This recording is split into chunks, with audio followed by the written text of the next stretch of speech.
Fala galera, tranquilo? Professor Cristiano Torres com vocês, mais uma semana galera, semana de número 17.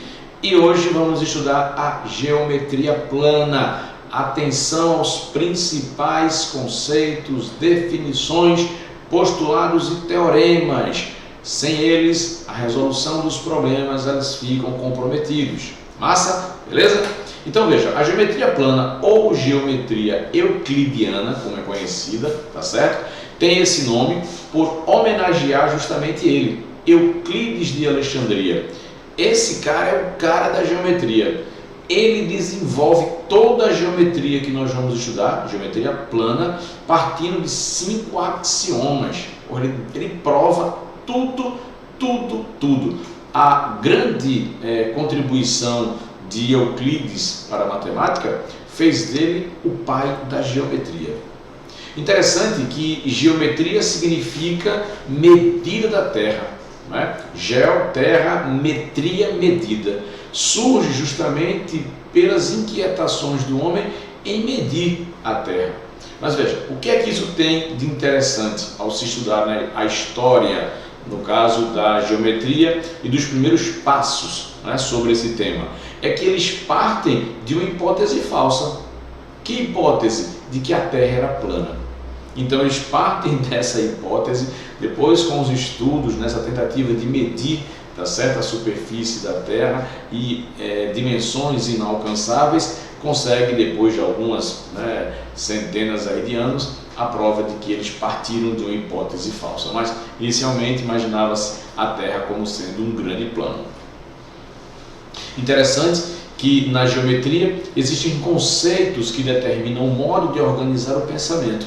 São eles conceitos primitivos, e aí seguidos dos conceitos primitivos nós temos os axiomas e nós temos os teoremas. Essa é a linha, né? é o caminhar, tá certo, desse pensamento dentro da geometria.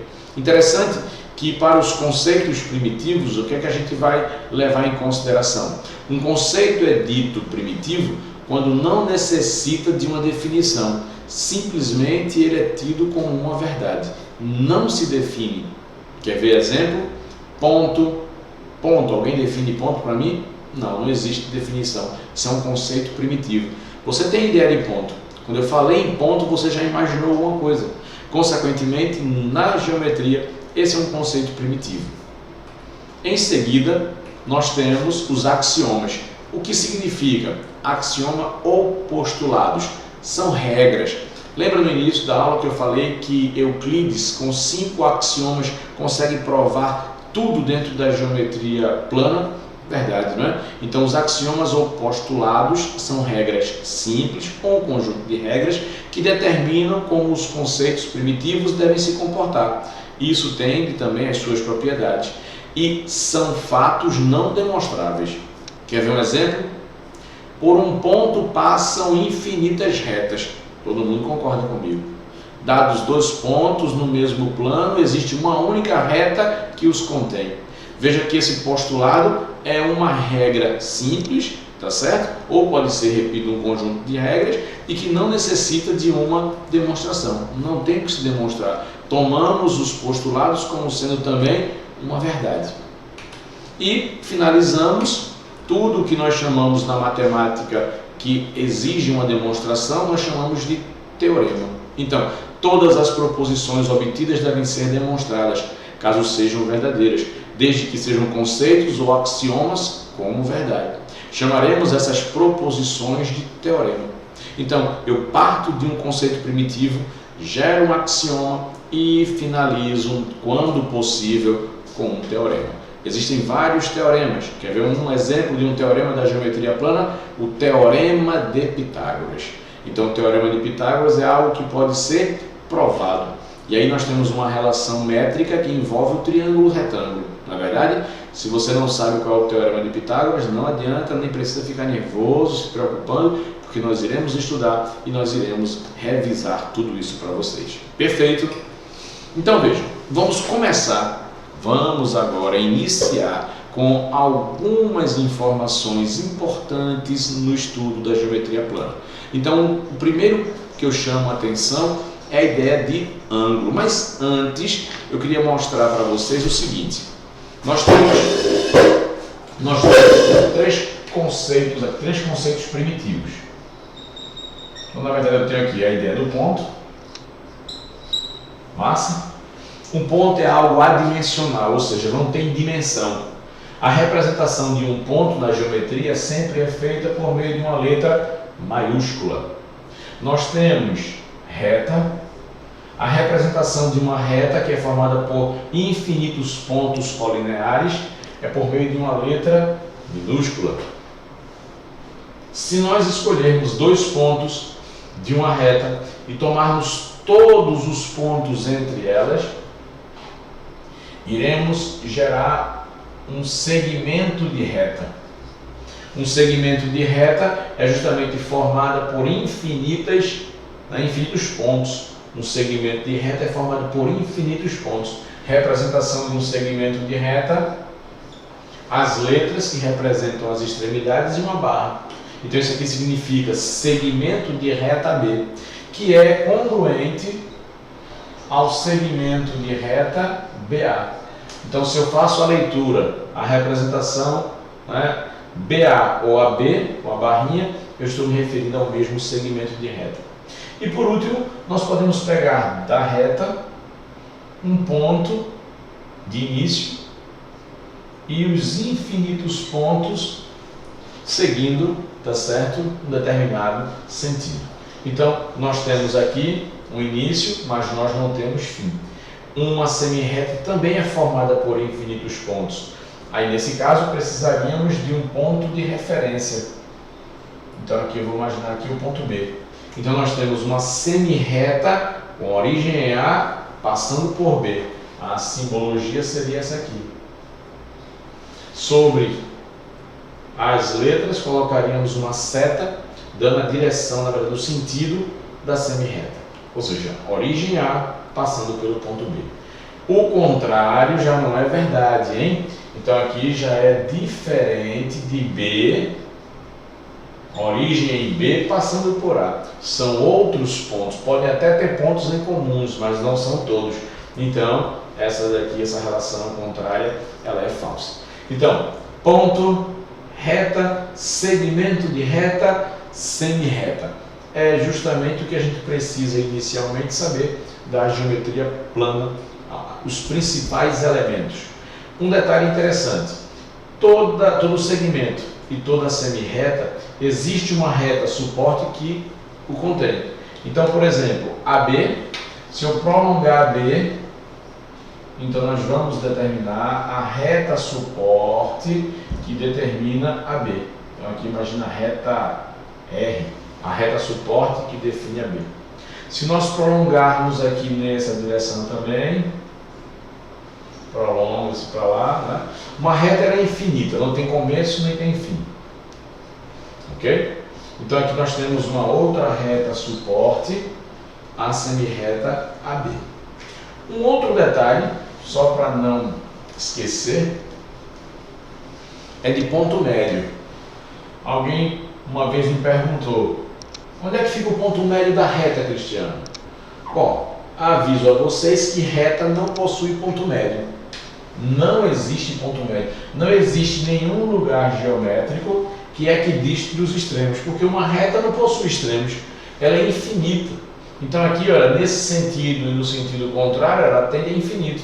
Então, infinitos pontos colineares. Agora, se nós, ao invés da reta, nós tivéssemos, por exemplo, analisando um segmento de reta qualquer, então eu tenho aqui um segmento AB, então existe uma extremidade, sim, duas, A e B. Consequentemente, nós poderíamos determinar o ponto médio. Aonde estaria localizado o ponto médio? Esse ponto médio, ele é equidista dos extremos. Vamos supor que eu fiz aqui uma construção geométrica e com muito cuidado, né, usando bom senso, eu identifiquei que o ponto médio esteja aqui.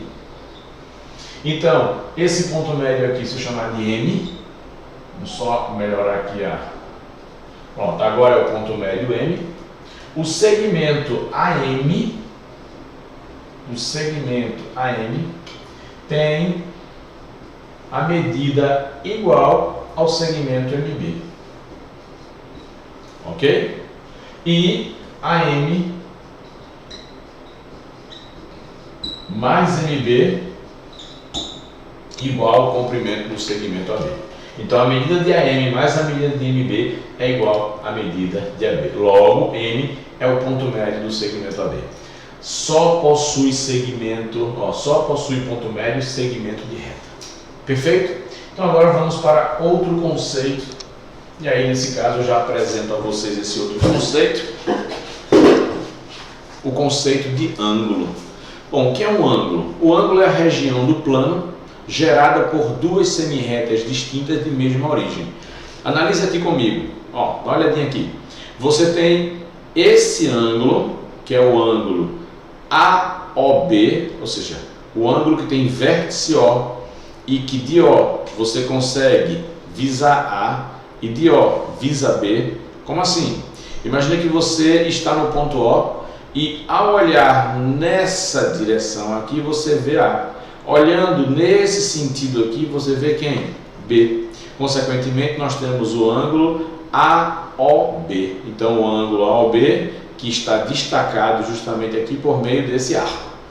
Cuidado, porque se ele não indicasse o ângulo AOB por meio desse arco, você não estaria errado de achar que o ângulo AOB era o ângulo de fora. Não estaria errado.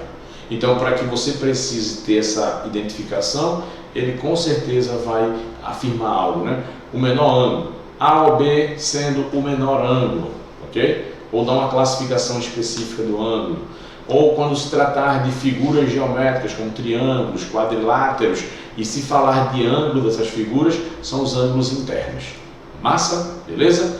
Então, nós temos que OA representa aqui o lado, OB representa o outro. O que OA representa? Uma semirreta com a origem em O passando por A. Cris, não seria o caso de ter aqui uma setinha sobre esses dois pontos aqui, essa representação, essas letras que representam pontos?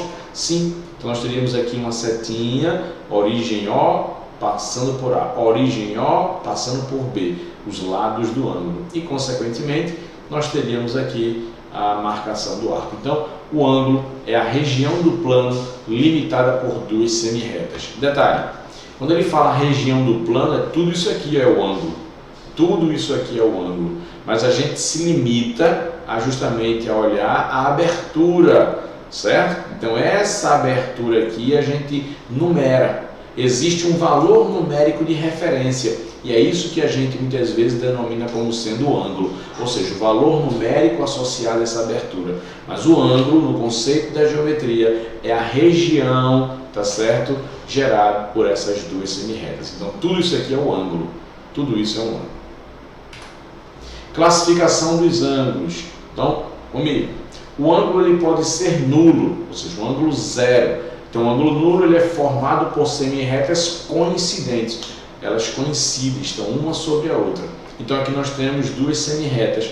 A semirreta com origem aqui nesse ponto, seguindo essa direção. Outra semirreta, tá certo? Com a mesma origem e com a mesma direção lá e o mesmo sentido. Consequentemente, nós temos uma sobre a outra. Um exemplo, nós temos aqui essa semirreta que vocês estão vendo e aqui nós temos o vértice, tá certo? De origem dessa semirreta, imagine nessa direção. E aí eu tenho uma outra semirreta, agora aqui ela já fez um ângulo, formou um ângulo, um não, né? Dois. Aí eu venho aqui, faço a variação e faço coincidir. Quando eu faço coincidir, o ângulo desaparece, consequentemente ele é nulo. Ângulo reto. O ângulo reto ele forma justamente 90 graus. Então, observe que o ângulo que eu estou me referindo é esse aqui, o reto. O ângulo de fora não é reto. Esse daqui é que é 90 graus. E aqui é uma simbologia, viu? Atenção! Aí é uma simbologia para perpendicularidade, para ângulo reto. Ângulo de 90 graus. Um retângulo aqui, um quadrado com uma bolinha. Isso indica justamente que esse ângulo é 90 graus. Cuidado, porque se você tem duas semirretas aparentemente na posição de perpendicularidade, aparentemente você não pode afirmar ter 90 graus pelo olho. Olhômetro não funciona. Achismo também não. Tem que vir identificado ou você descobrir por meio de alguma propriedade, ok? Porque isso pode estar muito próximo de 90 e não ser 90. Pode ser 89,9, 90,0008, ou seja, está próximo, mas não é. Então, se é reto, tem que ter exatamente 90 graus. Ângulo raso. Bom, o ângulo raso ele tem 180 graus, ok? Então, é também chamado de meia volta. Ângulo de meia volta, 180 graus, ângulo raso. E como é que eu obtenho um ângulo raso? Bom, imagine que eu parto aqui das semi-retas coincidentes, ângulo nulo, aumento essa angulação, perpendicularidade, imagine aqui supondo 90 graus, ângulo reto, continuo, e aí agora sim, olha só, elas estão na mesma direção, porém sentidos opostos. Consequentemente, nós temos aqui um ângulo raso. Então, 180 graus. Ângulo completo de uma volta completa, 360 graus. Ângulo agudo. Bom, o que é um ângulo agudo? É um ângulo que tem medida entre 0 e 90. Ângulo agudo entre 0 e 90. Maior que 0, menor que 90. Ângulo obtuso tem medida entre 90 e 180. Então, maior que 90, menor que 180. Pode ser 90? Não, seria reto. Pode ser 180? Não, meia volta ou raso. Ângulos complementares. Atenção que a gente está aumentando a quantidade de informações aos poucos. Vamos lá. O que são ângulos complementares? Dois ângulos são ditos complementares quando a soma desses dois ângulos for igual a 90 graus. Perfeito? Então nós temos aí alfa mais beta igual a 90 graus. Se isso de fato ocorrer, então afirmaremos que eles são ângulos complementares. Vamos ver se você entendeu. Quem é o complemento de 90? Bom, o complemento de 90 é zero, porque a soma dos dois ângulos tem que dar 90. Quem é o complemento de 10 graus? Pensou? 80, muito bem. 80 graus é o complemento de 10, porque somados geram 90 graus. Quem é o complemento de 45 graus? Parou para pensar? O complemento de 45 é o que falta para completar 90, seria também 45. Vamos lá. Ângulos suplementares. Então, dois ângulos são ditos suplementares quando somam 180. Então, nós temos aqui um exemplo de dois ângulos, alfa e beta, cuja soma gera um ângulo raso. Quem é o suplemento de 20 graus? 160, muito bem. Quem é o suplemento de 80 graus? 100 graus. Massa, entenderam, né? Então, ângulos suplementares são ângulos quando eles somam os resultados deles, 180. Lembrando que ângulos suplementares, ângulos complementares, sempre em duplas. Dois ângulos, e não 3, 4, 5 ângulos, não. Dois ângulos sempre. E, por último, nós temos aí ângulos replementares. Quando é que os ângulos são replementares? Quando somam 360. Dois ângulos são replementares quando a soma é 360. Então aqui nós temos um exemplo geométrico, alfa mais beta somados dá uma volta completa, 360 graus. Qual é o replemento de 30 graus? Pensou? 30 graus, o replemento é 330, justamente o que falta para chegar em 360. Um detalhe interessante é que nós já estamos trabalhando com grau. E o grau é uma unidade de medida do ângulo. Existem, por exemplo, unidades diferentes do grau. Você já deve ter ouvido falar radiano, lembrou? Grado. Grado não, né? Não lembra. O grado é menos usual, mas radiano e graus, essas são usuais e essa você deve dominar. São unidades que representam ângulo, unidades de ângulo. 60 graus, 60 radianos. 60 graus e 60 radianos é a mesma coisa? Não, as unidades diferem. E aí a gente vai aos poucos verificando isso, né? Só para você ter uma noção, 360 graus ele surge quando se divide uma circunferência em 360 partes iguais. Como é que eu vou dividir? Vou cortar, picotar ela todinha? Não, fera. Imagina aqui. Eu tenho uma circunferência e essa circunferência será dividida, a circunferência é o contorno, né? A circunferência será dividida em 360 partes iguais. Supondo que um arco desse tenha equivalente a aqui, ó, uma fração 1/360 da circunferência. O ângulo que está associado a esse arco é denominado de ângulo central, porque o vértice é o centro da circunferência. Consequentemente, nós teremos esse ângulo aqui equivalente a 1 grau. Então, 1 grau é a medida do ângulo cujo arco que ele determina é 1/360 da circunferência. Como a circunferência foi dividida em 360 partes iguais, uma volta completa 360 graus, ok? Então, a unidade na geometria plana mais utilizada é justamente o grau. Já radiano é uma unidade mais usual, é mais habitual, o uso na trigonometria. Uma coisa interessante, como é que eu utilizo, que instrumento eu utilizo para medir ângulos? Bom, para medir ângulos, o instrumento utilizado é chamado transferidor, ok? O transferidor é um instrumentozinho que ele pode ser uma circunferência completa ou meia circunferência e nele está justamente a marcação dos ângulos. Lembra, né? Já deve ter utilizado isso na escola aí algumas vezes. Então, fica atento, fica esperto. Ângulos OPV. O que significa ângulos OPV? Abreviação OPV. Anota aí. Ângulos opostos pelo mesmo vértice. Quando é que surgem ângulos OPV? Quando duas retas elas se cruzam. Duas retas que pertencem ao mesmo plano, elas se cruzam e o cruzamento gera um ponto. Esse ponto é o vértice. Então, no momento em que eu faço esse cruzamento, eu gero 4 ângulos.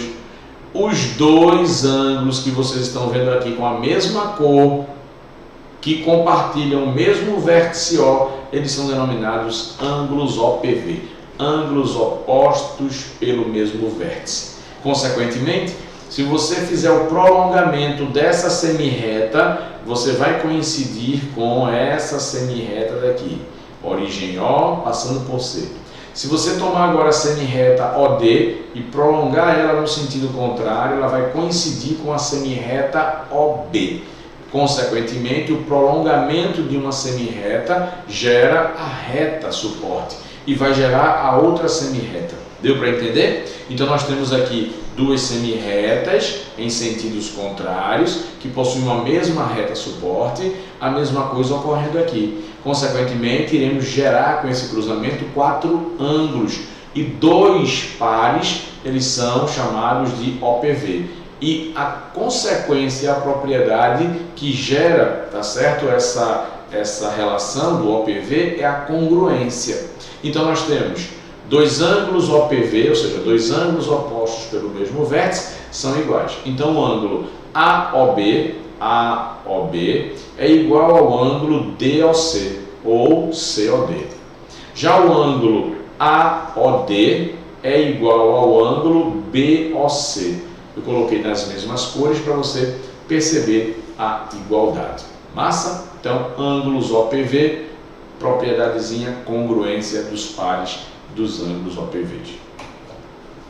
Mediatriz. Então, estão percebendo que essa primeira aula de geometria eu estou introduzindo vários conceitos básicos. Perceberam, né? Então, vai mais um. Vamos lá. Mediatriz. O que é mediatriz? Bom, a mediatriz, eu só posso traçar a mediatriz de um segmento de reta. A mediatriz é justamente uma reta que ela é perpendicular ao segmento e passa pelo ponto médio do segmento. Veja, alguém pode estar pensando, mas Cris, eu tenho um segmento de reta, perfeito. Eu posso traçar infinitas perpendiculares, perfeito. Porém, uma dessas perpendiculares receberá o nome de mediatriz. Qual? Exatamente, aquela que passa pelo ponto médio. Então, dado o segmento e infinitas retas perpendiculares, a que passa pelo ponto médio no segmento inicial é justamente denominada mediatriz. Então, toda mediatriz é perpendicular ao segmento, passando pelo seu ponto médio. Um outro conceito importante nesse início de geometria plana, nos estudos, é o conceito de bissetriz. O que é a bissetriz? Bom, a bissetriz eu posso tomar como um lugar geométrico, mas na frente eu volto a falar sobre isso, né? O que é lugar geométrico, assim como a mediatriz. Mas o importante é que você tenha a seguinte concepção. A bissetriz é uma semi-reta que divide um determinado ângulo em dois ângulos congruentes. É óbvio que a bissetriz ela tem por finalidade dividir o ângulo em duas partes iguais. Por exemplo, um ângulo de 40 graus, tracei a bissetriz. O que ocorreu com esse ângulo de 40 graus foi dividido em dois ângulos de 20. Um ângulo de 60 graus, tracei a bissetriz, dividi em dois ângulos de 30. Perfeito? Então, bissetriz nada mais é do que uma semi-reta com origem no vértice do ângulo e que divide esse ângulo em dois ângulos congruentes, dois ângulos iguais. Vamos para o último conceito da nossa introdução ao estudo da geometria. Veja, com esses conceitos preliminares, você já será capaz de resolver muitos exercícios. Cris, eu estou sabendo de todos os conceitos na íntegra. Eu conseguirei resolver os exercícios? Talvez você tenha dificuldade em alguns, porque geometria ela exige mais um pouquinho da criatividade. Então, quanto mais criativo você for, então muitas vezes você tem que traçar uma bissetriz. Muitas vezes você teria que traçar uma mediatriz. E isso, na verdade, você vai traçar à mão livre. Você não precisa dos instrumentos para fazer esse traço. Basta você ter essa percepção e dentro ou diante da necessidade, você faz a construção. Lembrando também que todo e qualquer desenho apresentado em uma questão, ele é meramente ilustrativo. Vou repetir, meramente ilustrativo. Ou seja, ele não está construído em perfeita escala. Então você pode realizar um cálculo e achar estranho o resultado que você encontrou, porque não está de acordo com o ângulo. Imagina, você fez uma leitura lá visual e achou que o ângulo tinha 10 graus, mas quando você fez o cálculo tinha 60. Bom, isso pode ocorrer, isso vai ocorrer, a não ser que o problema informe no seu enunciado que o mesmo foi construído em perfeita escala. Então vamos para o último tema, vamos lá? Retas paralelas cortadas por uma transversal. Então nós temos aqui duas retas paralelas. Aí alguém já pode ficar pensando, paralelas? O que significa paralelas? Bom, na verdade nós temos o conceito de posições relativas entre duas ou mais retas. E um dos conceitos é o do paralelismo. Dizemos que duas retas são paralelas quando não existe a interseção entre elas, quando não tem nenhum ponto em comum. Consequentemente, essa interseção é vazia. Já retas concorrentes, aqui um exemplo de retas concorrentes, as retas aqui também eu tenho retas concorrentes, eu tenho uma reta T concorrente com R, eu tenho uma reta T concorrente com S, eu tenho um ponto em comum. Já a reta R e a reta S são retas paralelas, elas nunca vão se cruzar. E poderia ter também as retas coincidentes, uma sobre a outra, onde os pontos de uma também seriam os pontos da outra, todos, sem exceção. Então aqui nesse desenho nós temos duas retas paralelas RS, e nós temos uma reta transversal. Então essa reta transversal ela é concorrente à reta R e à reta S. Massa? Então veja que são informações que eu estou aumentando, inserindo, e você vai anotando isso, tá certo? Nos mínimos detalhes. O que aconteceu? Quando você traça a transversal, você divide o plano agora em 8 ângulos. Sim ou não? Inicialmente eu poderia ter isso aqui, olha só, sem nada. Tracei a reta R, tracei a reta S. Depois a transversal T. Sabendo que R e S são paralelas, consequentemente, olha só, gerei 8 ângulos. O que é que nós vamos estudar agora? O nome desses ângulos, as relações que podem surgir entre eles. Então, começando pelos colaterais. Atenção, os ângulos colaterais são os ângulos que estão do mesmo lado da transversal, ou lado direito ou lado esquerdo. Cadê a transversal? Quais são os ângulos que estão do mesmo lado da transversal? Então teria 2, 3, 6 e 7. Quais são os outros ângulos que estão do mesmo lado? 1, 4, 5 e 8. Eles são os colaterais. Esses são os grupos dos ângulos colaterais. Agora, os colaterais podem ser de dois tipos: colaterais internos e colaterais externos. Então veja, colaterais internos 3 e 6, colaterais internos 4 e 5, colaterais externos 2 e 7, 1 e 8. Então a gente teria os colaterais internos e os colaterais externos. Massa? Detalhe, vê, o que o ângulo 1 e o ângulo 3 eles são? Lembra? OPV. Muito bem. Quem falou OPV, ó, parabéns.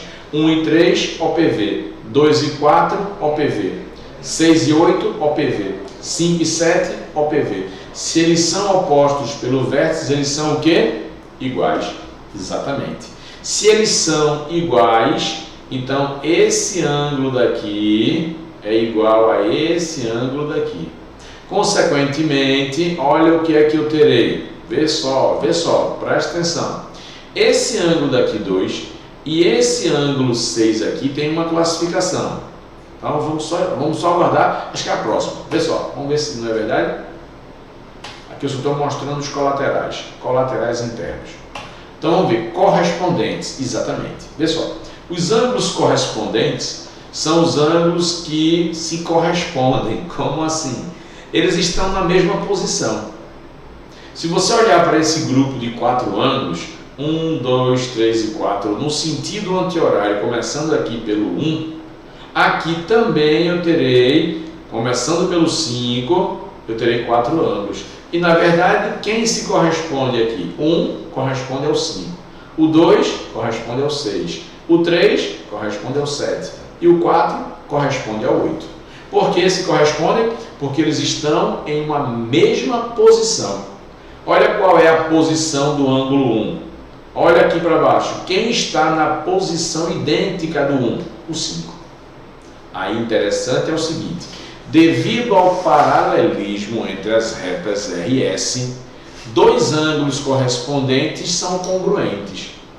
Uma prova simples disso era se nós pudéssemos recortar e se pudéssemos deslocar justamente essa reta R e colocar sobre a reta S, fazendo coincidir ainda parte da reta T. O que é que você teria? De fato, esse ângulo aqui idêntico a esse ângulo daqui. Então, já pode anotar aí, 1 e 5, 4 e 8, 2 e 6, 3 e 7. Esses ângulos eles são congruentes. Dois ângulos correspondentes gerados por retas paralelas cortadas por uma transversal obrigatoriamente serão congruentes, ou seja, serão iguais, visto que a posição que nós temos aqui é de igualdade, e se nós fizéssemos a sobreposição aqui desses pontos, ó, desse vértice com esse vértice e dessa reta com essa reta, nós teríamos justamente a igualdade. Então, é uma forma para que você consiga memorizar a relação entre os correspondentes. Aí, o que é que vai ter? Os colaterais internos. Vê, vai dar um pouquinho de trabalho agora seguir essa lógica, mas é fácil. Vê só. 2 é igual a quem? 2 é igual a 6. Perfeito? Então, o valor do ângulo 2 é igual ao valor do ângulo 6. Por quê? Porque eles são correspondentes. E o ângulo 6 e o ângulo 3 são ângulos o quê? São ângulos colaterais internos. Então quer dizer que se você pegar esse ângulo e somar com esse, ele vai dar quanto? 180, exatamente, porque é a mesma medida que eu tenho aqui, olha, 6 é a mesma medida do ângulo 2, então isso aqui é um ângulo raso. Então eu posso afirmar que os ângulos colaterais internos somados 180 graus. E os colaterais externos vai ser a mesma coisa. Por quê? 3 é correspondente a 7. E aí quando eu fizer a análise entre 7 e 2, 7 e 2, 2 e 7, colaterais externos também serão suplementares. Então fica mais uma regra. Os colaterais internos e os colaterais externos, gerados por retas paralelas cortadas por uma transversal, eles são suplementares.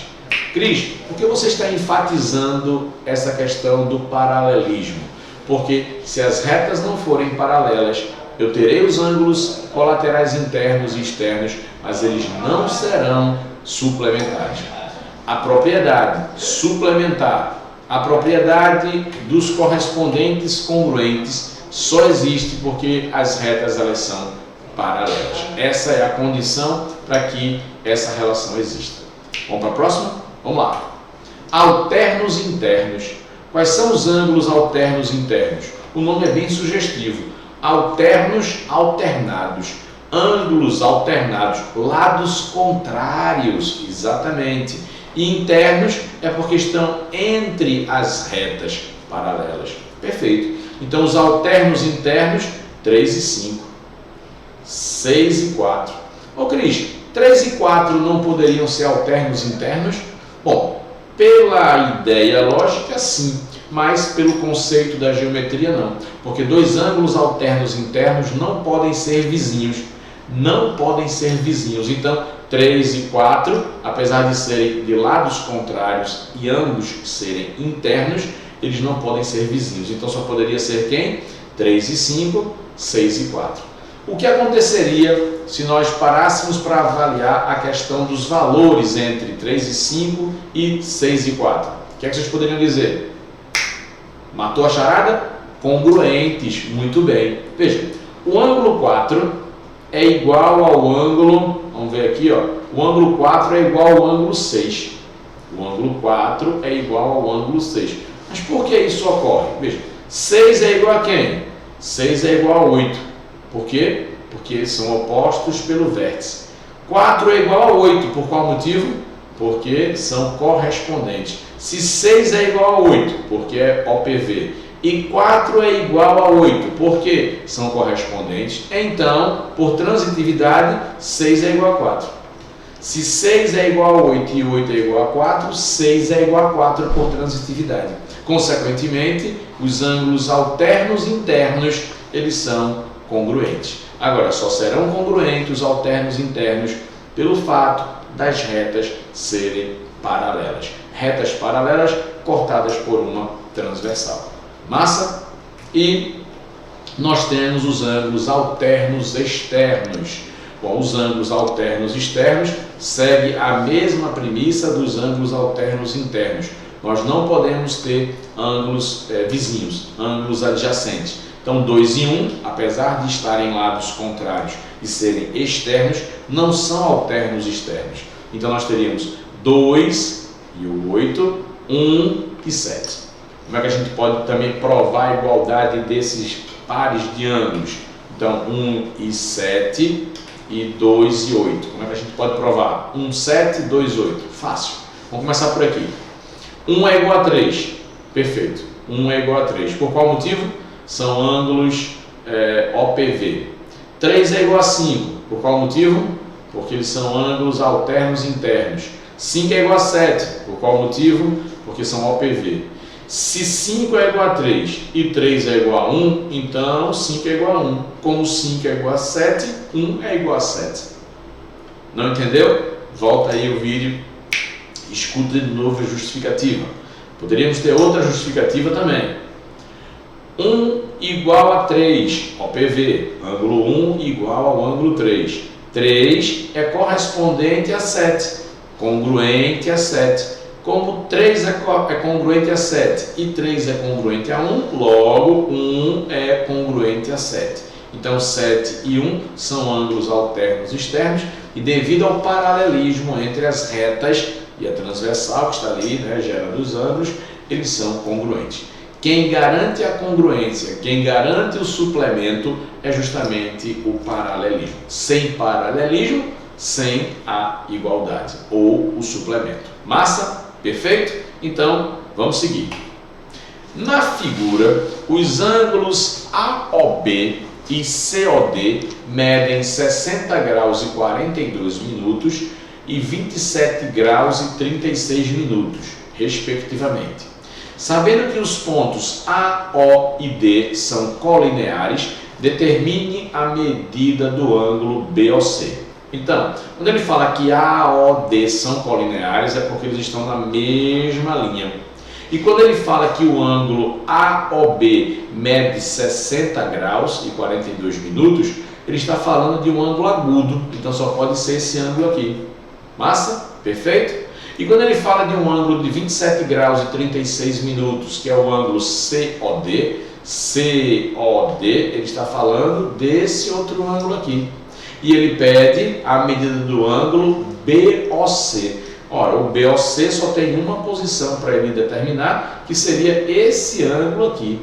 Pelas alternativas, verifique que não poderia ser esse ângulo de fora. É um ângulo menor, né? É um ângulo aqui que pode ser agudo ou um ângulo obtuso, depende do cálculo que nós realizarmos aqui e descobrimos.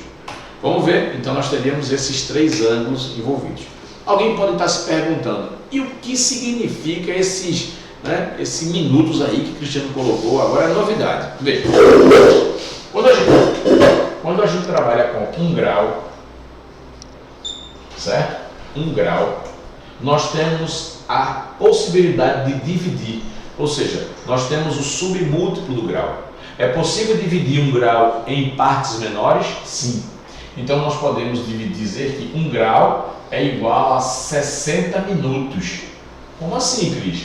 Lembra que eu mostrei para vocês que 1 grau é justamente... Eu vou dar uma ampliada aqui, viu? Calma, eu vou dar uma ampliada. Imagine que isso aqui representa 1 grau.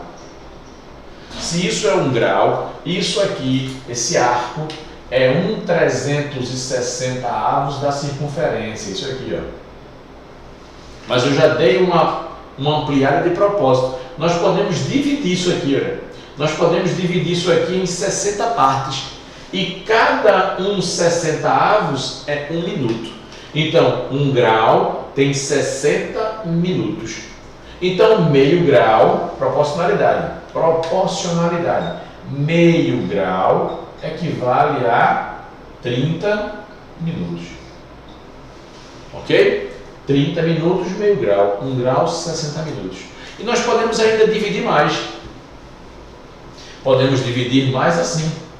1 minuto é igual a 60 segundos. Aí entra 2 apóstrolos. Perfeito?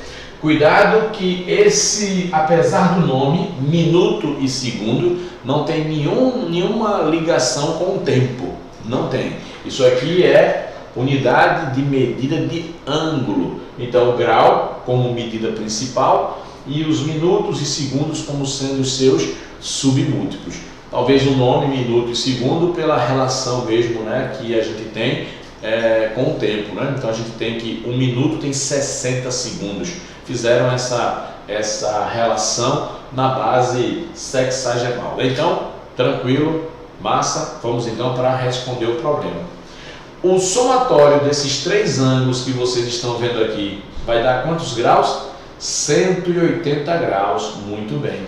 Então vamos somar logo esses dois, o azul e o amarelo, e ver o que falta para completar 180. Então vamos comigo. 60 graus 42 minutos. 27 graus, 36 minutos. Na hora da soma, nós não podemos misturar. Então, minuto soma com minuto, grau soma com grau. Apesar de ser aqui uma representação única, mas você tem que enxergar isso separado. Então, isso aqui vai dar 8, 7, 78 minutos. E aqui? 7, 8, 87 graus. Veja, se 1 grau equivale a 60 minutos, é equivalência, 1 grau, 60 minutos. Quem tem 78 minutos tem 60, não tem? Quem tem 78 tem 60. Vamos subtrair daqui 60 minutos e vamos doar para aqui 1 grau. Então vai dar 88 graus e aqui vai ficar 18 minutos. Então a soma é essa. 88 graus, 18 minutos. Então eu doei o que estava em excesso. Doei o que tinha a mais. E agora, o que é que eu vou fazer? Subtrair. Quem é que eu devo subtrair? Subtrair 180 o quê? 88 graus e 18 minutos. Vamos lá, 180 graus, eu vou subtrair 88 graus e 18 minutos. Vamos subtrair. Só que aí alguém já pode estar imaginando, cadê os minutos daqui? Seria 0 minutos, né? 0 minutos. Mas como é que eu vou subtrair 18 de onde não tem nada? Então a gente vai usar de um artifício. Se eu tenho 180, eu posso doar 1 grau para cá. Então aqui, se eu doar 1 grau, aqui vai ficar 179 graus. E aqui, 60 minutos. Veja, 60 minutos é 1 grau. 1 grau vem para cá, 180. Então, se eu escrever 179 graus e 60 minutos, isso é igual a 180 graus. Compreendeu? Pronto. Agora sim, conseguimos fazer. Lembrando que minuto subtrai de minuto e grau subtrai de grau. Então aqui nós vamos ter 42 minutos. Então a gente já tem a resposta. Pelos minutos a gente já sabe que a letra é, porque eu não preciso doar nada. Veja, não preciso fazer mais doação para cá. E aqui a gente vai subtraindo. Vamos lá. 8 para 9 dá 1. 8 para 7, no caso agora é 17. Isso vai dar 9, mais 1, 0. 91 graus e 42 minutos. De fato, né, a nossa resposta quando a gente realiza essa operação. Então, primeira resolvida, primeira explicada para vocês. Vamos para a segunda. Na figura abaixo, as retas RS são paralelas. Determine o valor de x. Veja, as retas são paralelas, x é um desses ângulos, tá certo? Entre as retas paralelas. E qual vai ser a minha sugestão? Para cada vértice, observa aqui, ó, nós temos 1, 2 vértices. Para cada vértice localizado entre as retas paralelas já existentes, eu vou fazer surgir retas auxiliares passando pelos vértices. Então, pessoal, primeira reta auxiliar. Essa reta auxiliar fez a partição do ângulo x em 2 ângulos iguais. Aí você deve estar pensando, é a bissetriz. Pode ser a bissetriz. Eu não posso afirmar ser a bissetriz. Então, consequentemente, aqui vai ter uma medida que pode ser igual a essa, mas eu não posso afirmar a igualdade de início. Mas o que eu posso afirmar aqui? Bom, eu posso afirmar o seguinte. Como essa reta que eu tracei é paralela... Poxa, espera aí. Como é que eu posso afirmar que essa reta é paralela? Porque, veja, dada uma reta e um ponto qualquer fora da reta, existe uma única reta paralela à reta já existente que contém esse ponto. Isso é uma propriedade aí, olha, isso aí é algo importante que eu estou passando para você. Então, dada uma reta, um ponto fora dessa reta, bom, por um ponto passam quantas retas? Infinitos. porém vai existir uma reta paralela à reta já existente. Então essa reta que eu tracei é paralela a R. Como R é paralela a S, então as retas são paralelas entre si. Vejam, uma dica que eu vou dar para vocês é o seguinte: são muitas informações, de fato, muita teoria envolvida nas aulas de geometria. Então, se você puder assistir com calma essa pré-aula, pausando, voltando, anotando, principalmente você que tem dificuldade. Então, fera, você que está aí do outro lado e que está naquela ansiedade por aprender a geometria plana, eu digo que é possível. Agora, para isso, você vai ter que ter um pouquinho de paciência, você vai ter um pouquinho de dedicação, voltando ali, pausando o vídeo, escuta novamente o que eu falei, repete várias vezes até a ideia, tá certo? Anota a dúvida, pergunta lá na arena, vem, participa, que isso aqui não vai ser dificuldade nenhuma. Então, nesse caso, a gente já tem essa primeira parte, tracei a segunda também. Ora, o que é que acontece aqui? 30 graus, olha, eu tenho agora retas paralelas cortadas por transversal. Então, se aqui é 30 graus, aqui embaixo também é 30 graus. 30 graus alternos internos, devido ao paralelismo, eles são ângulos iguais. A mesma coisa acontece aqui, ó. Se aqui é 60, esse pedaço aqui seria 60. E aqui é o que falta para... Se tudo é x, o que falta para completar, se eu tirei 30, é justamente x menos 30. Eu vou dar um exemplo. Imagina que ao invés de x aqui fosse 70 e eu tivesse aqui 30 graus. Então esse pedacinho seria quem? 70 menos 30, 40. Se ao invés de x aqui fosse 80, 80 já tem 30, então aqui seria 50. Como tudo isso é x e esse pedaço é 30, então aqui seria x menos 30. Mas aqui embaixo, como eu havia falado anteriormente, 60, alternos internos. Bom, aí a gente vai ter aqui... E esse ângulo daqui são os ângulos de 30 e 60 que nós encontramos. Bom, aqui olha só, x menos 30, x menos 30. E aqui, x menos 30. Por qual motivo? Alternos internos. Bom, agora chegou o momento. Chegou o momento porque se isso aqui é 2x, tudo isso é 2x, e cada uma das partições do ângulo eu tenho uma representação, então vem comigo. Vem comigo. Nós teríamos 2x, que é igual a 60 graus, mais x menos 30. Então, passando esse termo para cá, vai ficar 2x menos x igual a 60 menos 30, que é 30. Quem é x? 30 graus. Em algum momento da aula, eu falei para vocês, cuidado porque o desenho é meramente uma ilustração. Então, quem imaginaria que esse ângulo aqui todinho seria igual a esse? Qual é a conclusão? Por qual motivo? Porque esse segmento ele não foi desenhado na posição correta. Qual seria a posição desse segmento?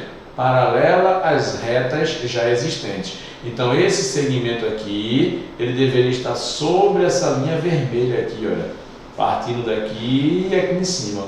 Então nós teríamos essa situação que nós encontramos e temos como resposta o gabarito a letra A. Então, mais uma vez, reitero as minhas palavras no tocante à imagem de um probleminha, uma figura meramente ilustrativa, meramente orientação. Perfeito? Sabendo que a soma dos ângulos internos de um triângulo é igual a 180 graus e que as retas T e S são paralelas, determine a medida do ângulo X em graus. Então nós temos um triângulo aqui, temos sim um triângulo, sabendo ele informa que a soma dos ângulos internos do triângulo é 180, massa, e que as retas T e S são paralelas. Quanto mede X? Bom, X é um ângulo agudo, né? Porque se aqui é 90 graus, então aqui, somado com esse de baixo, tem que dar 90 também, né? Então, dois ângulos agudos. Então nós temos um triângulo com um ângulo reto, dois ângulos agudos, todas as respostas agudas. Estou chamando a atenção porque poderia ter alguma aí obtuso, né? Então você já eliminaria logo como sendo a marcação. Bom, 140 graus, esse ângulo aqui vale quanto? Veja, esse ângulo de 140 é um ângulo interno. Esse ângulo aqui, ele é um ângulo, olha só, alguém pode dizer interno também, né? Mas é um pedacinho só, né? Porque ele teria tudo isso, né? Ó, esse ângulo amarelo mais o de 120 é igual a 140. Perceberam? Por qual motivo, Cris? Eles são alternos internos. Então, se aqui é 140, aqui eu tenho uma transversal, então esse ângulo é 140, logo esse amarelinho vale 20. E se o amarelinho vale 20 e aqui eu já tenho 90 e aqui vai ser x, é o que falta para completar os 180. Então 90 mais 20, 110, somado com x, 180. Quem é x? Perfeito, 70. Vamos voltar aqui rapidinho, vamos lá. 140 graus. Gira a tua folha. Você coloca ela na posição didática de paralelismo, né? Que seria as retas nessa posição. A gente está muito acostumado a tê-las nessa situação, mas ela pode estar assim, assim, qualquer, certo? Posição. Então ela está um pouco inclinada, cria uma certa dificuldade. Gira a tua folha. Massa? Girou? Aí nesse caso você vai ter duas retas paralelas e aqui um dos lados do triângulo vai funcionar como transversal. Você pode até prolongar se quiser. Então 140 e esse ângulo aqui, que é 120 mais esse pedacinho, esse aqui, ó, eles são ângulos alternos internos. Devido ao paralelismo entre T e S, os ângulos alternos internos eles são congruentes. Perfeito. Então, nesse caso, o que falta para completar 140? 20. E o que falta para completar 180? 70, né? Porque aqui nós temos 90. 90 e o que falta para 180 é 90. Como nós temos 20, x é 70. Não está convicto ainda? Vê só. 90 graus mais x mais 20 fecha 180. X mais 110 é igual a 180. X é igual a 180 menos 110. Quem é x? 70 graus. E o gabarito é a letra E. De fato, letra E. Na quarta questão diz o seguinte: a torre mais inclinada do mundo é a de uma igreja do vilarejo de... Bom, não sei falar alemão, mas se tiver alguém aí, pode até rir, né? Mas deve ser Schurhausen, norte da Alemanha, com inclinação de 5 graus, 4 minutos e 12 minutos. A Torre de Pisa, na Itália, é a segunda mais inclinada, com 3 graus, 58 minutos e 12 segundos de inclinação. Qual é, em graus e minutos, a diferença de inclinação entre essas torres? Veja, eu não tenho uma boa lembrança, né, porque eu sempre tiro a origem, né, dessas questões, mas eu tenho quase que certeza que ela foi uma das questões de um Enem, de uma das edições do Enem. Então, perceba que ele está trabalhando especificamente aí com unidade de ângulo e os seus submúltiplos, né, minuto e segundos. O que é que a gente vai fazer aqui? Ele quer a diferença, né? Ele quer a diferença das inclinações. Então eu vou pegar a maior inclinação, que é 5 graus, 4 minutos, 12 segundos, e temos 3 graus, 58 minutos e 12 segundos. Lembra que eu falei que essa operação ela é feita por blocos. Então, segundo com segundo, minuto com minuto, grau com grau. Bom, nesse caso aqui a gente já teria aqui, né, 0 segundos. É tanto que a resposta ela não tem os segundos, né? E aqui eu ficaria com, olha, cuidado, hein? Olha o distrator, 58 menos 4, 54. Cuidado com o distrator. O que deveria fazer? Doar. Como aqui é 5, eu deveria doar 1 grau daqui para cá. Então isso deixaria de ser 5 graus e com a doação passaria a ser 4 graus. 4 graus. Quando doar 1 grau para aqui, isso deixa de ser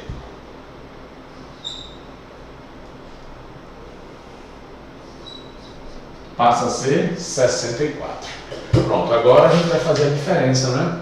Então, de 58 para 54, isso vai dar 6. Perdão aqui, porque é minuto, né? É um apóstrofo só. Então, 6 minutos.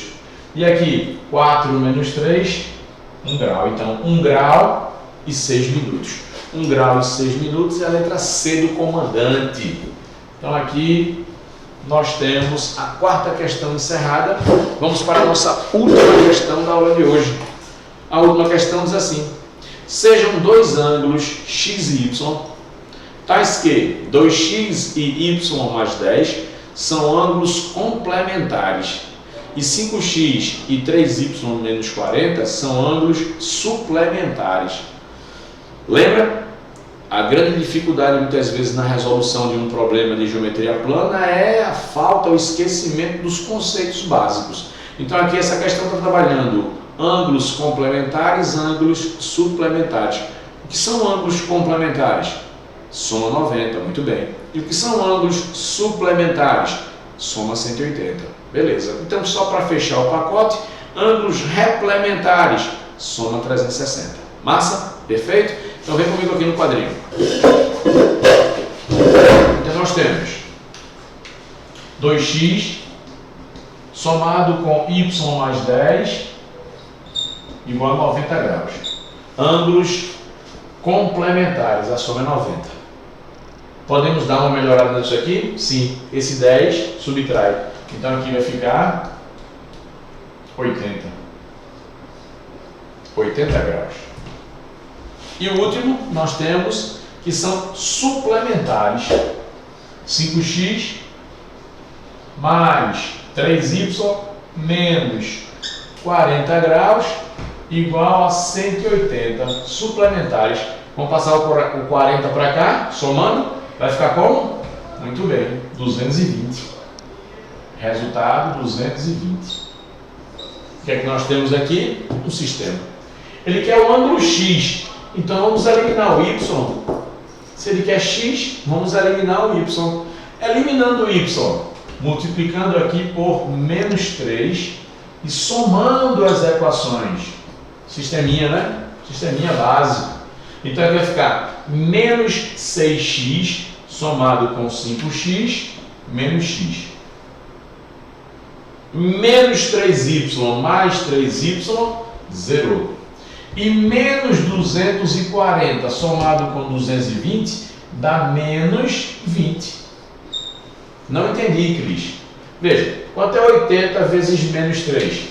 Menos 240. Somado com 220. Somado com 220 vai dar menos 20. Não é isso que vai acontecer? Menos 20. Bom, multiplicando tudo por menos 1, para justamente eliminar esse sinal negativo, nós vamos ter que x é igual a 20 graus. Então nós temos como resultado dessa questão a letra D. Ok, Fé? Então nós temos finalizado o nosso primeiro momento. É importante que vocês deem uma revisada, façam aí esse resumo. Bons estudos e até o próximo encontro, galera. Valeu!